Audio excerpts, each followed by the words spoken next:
Now we all have understood the concept of getting our birth secured, but Muskan, how not to be jealous of someone else flattering our girl and that someone is not me?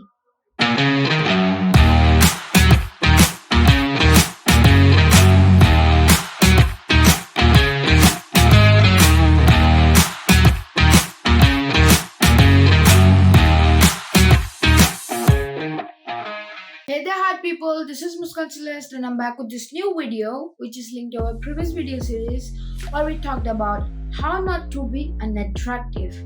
Well, before we get started with this video, I want to wish you guys a very happy New Year Eve and that I'm sorry I'm not using blue screen today. In fact, I'm using a corner in my house where I have spent most of my childhood talking to spiders, which sounds kind of depressing and creepy at the same time, and that's why we're gonna make another excuse that relative have been ambushed in my house with their kids who seems like monster little vampires, soul-sucking mermaids, and blood-sucking Grinch, which will be taken care of later. But you have been warned that if you hear any background disturbance or any background noise, I should not be blamed here further. Well, 2022 is about to end, and so does our patience and understanding of being responsible and acting all grown up good guys.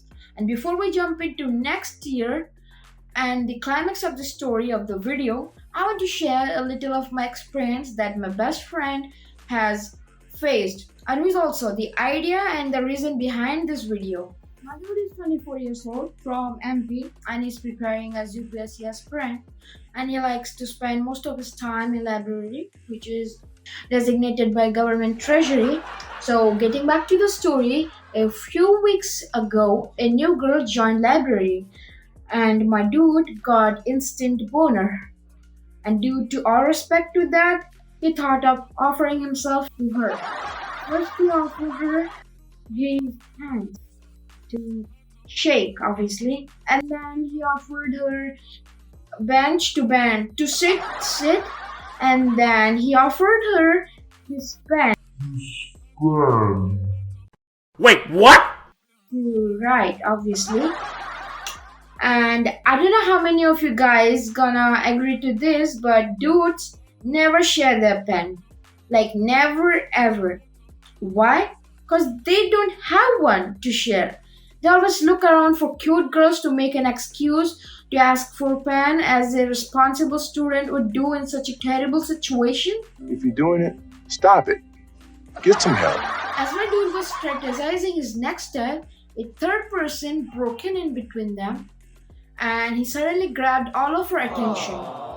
And for some reason, my friend and this new person never liked each other, and devil knows why. But my dude was being hanged with jealousy and rage.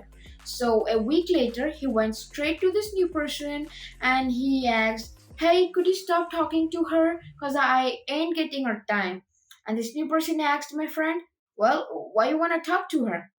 And my dumb, silly Homo sapien said, "Well, because I want to date her, obviously," as he was expecting a flower garland in return.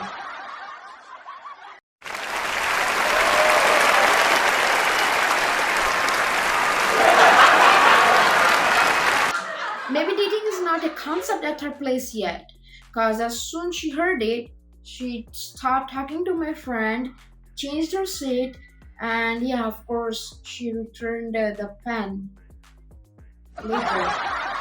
Now, before we ride our brainstorm tram, I want to share a little clue to follow up. People get influenced by talk, especially by their friend.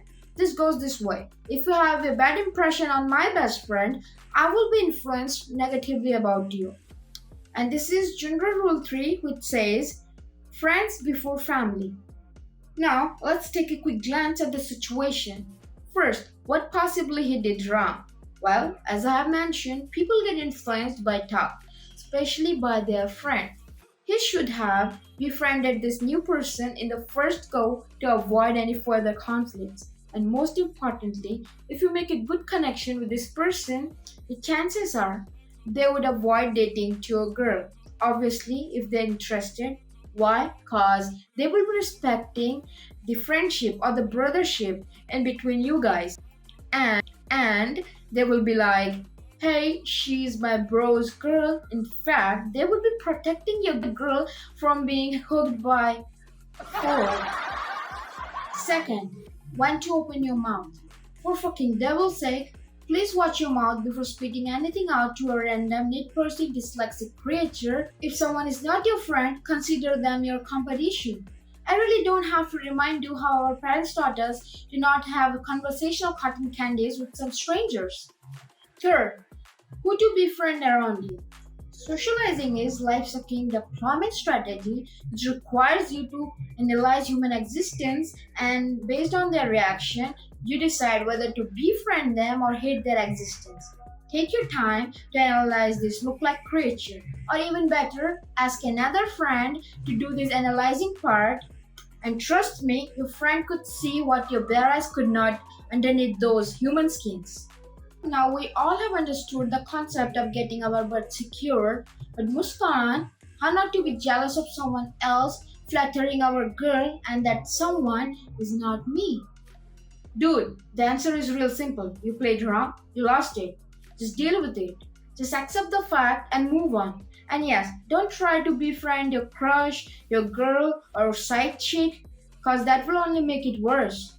Think from this perspective. If they were a good mate, they wouldn't have left you alone for someone new. In my opinion, such persons are not trustworthy and are only good from a maintained distance. They might be the best choice for someone else, but it's a sign of toxicity for you. Soon we will be hitting 2023, so will the New Year resolution countdown. To all my audience and my friends who are dealing me and yet have supported me so far, guys, we will kill this year like no year we ever did. And we will be discussing more about General Rule 3 and social observation. But that's all for today, guys. I hope you guys have a fantastic New Year. And I will see you soon with more informatively entertaining content. But till then, see you on the other side.